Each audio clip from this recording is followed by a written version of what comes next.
వృషభ రాశి. ఈ వృషభ రాశి వారికి అందరికీ కూడా మనకి ఈ సమయం చాలా బాగుందన్నమాట. కాబట్టి మీకు ఆదాయాలు బ్రహ్మాండంగా పెరుగుతాయి. గత కాలంతో పోల్చుకున్నట్లయితే ఇప్పటి వరకు జరిగిన కాలంతో. అయితే ఒక స్త్రీ వలన ఇబ్బందులు అనేటటువంటివి ఎంతవరకు పడ్డారు.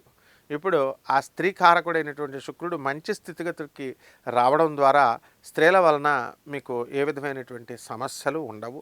అయినప్పటికీ కూడా మీరంతా కూడా స్త్రీల దగ్గర చాలా జాగ్రత్తగా మర్యాదగా ప్రవర్తించాల్సినటువంటి అవసరం ఉంది. అలాగే ఈ యొక్క కేతు అర్ధాష్టమంలో ఉండడం ద్వారా మీకు అందరికీ కూడా డిప్రెషన్లు రావడానికి ఎక్కువ అవకాశాలు ఉన్నాయి వృషభ రాశి వాళ్ళు. కాబట్టి వృషభ రాశి వాళ్ళు ప్రేమ వ్యవహారాల్లోకి వెళ్ళకూడదు. అసలే ఈ కలియుగం అంటే ఏంటండి, ఈటింగ్ అండ్ మేటింగ్ కాలం. కాబట్టి ఏముండదు, దైవభక్తి, శ్మశాన వైరాగ్యాలు ఇవన్నీ పెద్ద పెద్ద కబుర్లు చెప్తారు అంతే. శ్మశాన వైరాగ్యం అని ఎందుకంటారండి? శవం ఎవరైనా చచ్చిపోతే ఒక 5 నిమిషాలు 2 నిమిషాలు ఉంటుంది వైరాగ్యం.